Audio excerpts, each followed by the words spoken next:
The year is 1922. Two archaeologists are excavating the Sumerian tombs of Ur near present-day Iraq. They enter the tomb to find two graves, one more elevated than the other. Through studies, they discover that the elevated grave is the king and the lower grave is his queen. Hello, my name is Jonah Taylor, this is Etu Kamatule, and this is Lucas Slobodnik, and today we'll be discovering the question on whether or not ancient Sumerian civilization was truly patriarchal or not. On to Etu. Thank you, Jonah. In order to set some context, we need to know who are the Sumerian civilization. So they're in the period of 6500 BC to 4100 BC, and we see that they're in the lands of ancient Mesopotamia, which is also in modern-day Iraq. It's also known as the Fertile Crescent, known for its fertile soil, which is between the Euphrates and the Tigris River. And we also see that it made for better agriculture and paved the way for one of the first civilizations. And for our definition of patriarchy, is that it's a system of social structures and practices where men dominate, oppress, and exploit women. For some examples, we see in ancient Greece and also the Zhou dynasty in China. For some popular rulers in ancient Sumer, we see is Gilgamesh, as you see in the top right corner over here, was also viewed as a demigod, and he was one of the first written accounts, also known as the Epic of Gilgamesh. We also see here as Hammurabi, also known for creating the Hammurabi Code, and also founded the Babylonian Empire. And we also see Sargon the Great, as you see right here, founding the Akkadian Empire, and they united many of the Sumerian city-states under his rule. And we go to Lucas with our question. Thank you, Etu. Now to revisit our topic, whether or not Sumer was truly a patriarchal society or not.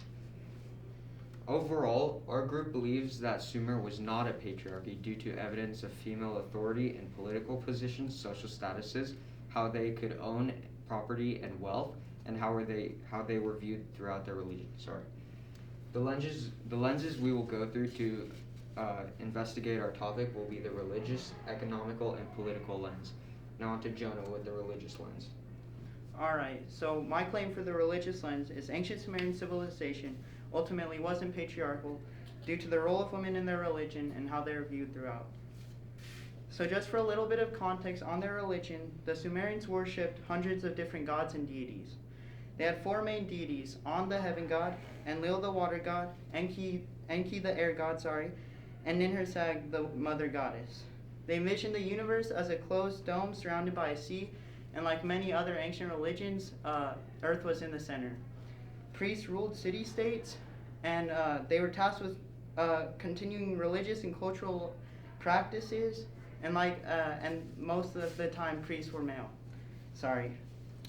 So here are two goddesses, and the goddess depicted on the left is the goddess Inanna. She was originally the spirit of the communal storehouse, but she soon began, after gaining notoriety and popularity, she soon began to embody human desires such as cupidity and avarice. The goddess that was shown on the right is a female deity Ninhursag. She is the mother goddess, and she was considered the mother of all living things and have played a vital role in the creation of human beings. For a little quote here, the religion of early Sumer, as evidenced primarily in lists of deities and registers of temple offerings, honored a great many goddesses. This quote comes from Dr. Gary Beckman, a professor of Hittite and Mesopotamian studies at the University of Michigan, and it helps us to better understand the role of women in their religion and the importance of women. Now on to Lucas with the political lens. Thank you, Jonah. So my claim was that overall Sumer was not a patriarchy due to evidence of female authority and power in political offices and high social statuses.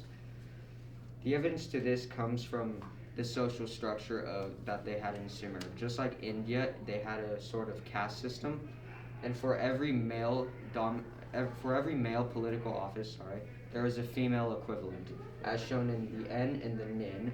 N and Nin were suffixes added to the end of the name to signify someone's social status or importance, and it shows that for every male-dominated and highest male role, there was a female equivalent. In the standard of Ur, shown at the top, we see a female figure to the very top right, who is clearly depicted as above the male figures on the middle and bottom lower levels. That shows the social structures as going lowest to highest. Other well-respected roles within the Sumer civilization were scribes, merchants, public officials, and priestesses. Evidence of this comes from the lower figure, where they show all the different roles, and more evidence comes from writing in tablets inscripted by priestesses and female scribes. Now on to Etu with the economic lens. So we claim that through the economics lens,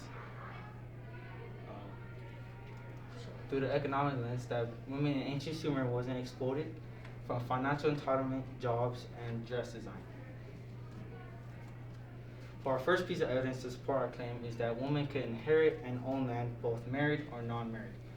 And it kind of shows the high social status they had and that they were more free than other ancient civilizations.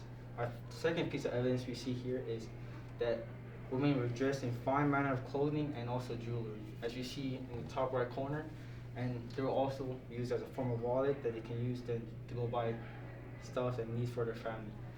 And it also shows again the high social status they had over men. And our last piece of evidence to support our claim is women held important jobs like scribes and messengers, and it showed how important women were in ancient Sumer. And we'll go to Jonah with back to our resolution. So just to restate our resolution here, Sumerian civilization ultimately wasn't patriarchal due to evidence of female authority, political positions, wealth and property, and how they're viewed throughout their religion.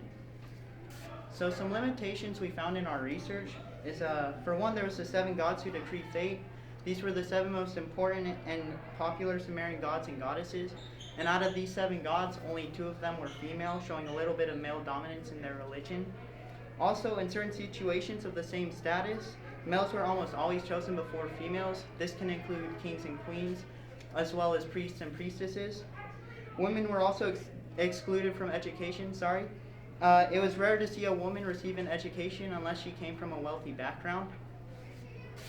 Also, although some women were able to hold political power and financial power, mainly there's a king as a ruler, as evidenced by Gilgamesh, Hammurabi, and Sargon the Great. So the Sumerian pantheon was therefore conceived as functioning as an assembly with a king at its head. This quote comes from Samuel Kramer, who has a PhD in Sumeriology, and before his death he was one of the world's leading Sumeriologists. In 3400 BCE, the Code of Hammurabi restricted females to take part in high-class political positions, but still allowed women to inherit land. And on to Lucas with the significance and importance of our presentation. Alright, thank you, Jonah.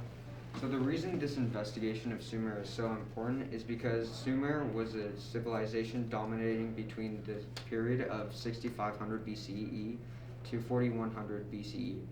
And during the same time, the Neolithic Revolution, which happened around 6000 BCE, was when agriculture became the dominant food source in ways and technologies of many civilizations. And it is during this time we see patriarchies develop, as there is a surplus of food and not much workforce needed to man the mills. Oh, nope, sorry. Another reason why it's significant is due to Sumer being one of the first civilizations during this period, it could have paved the way for other civilizations. Therefore, if it was a patriarchy, it could be the reason for many other patriarchal societies to have developed. But if it was not a patriarchy, it could also mean that other civilizations were also not patriarchal. Thank you. Excellent, good work, man. Let me ask you a couple questions while you're up there. So let me start off with Lucas, because you just finished. How did your group decide to include Jonah's perspective or lens into this overall presentation? So Jonah's lens was the religious lens. We decided to include it into our topic because the religious lens is the main background for the political and economic lens, as evidence of like a female fertility goddess, the goddess of all life, and is the reason why women are respected in high social roles and why they were able to own and inherit land.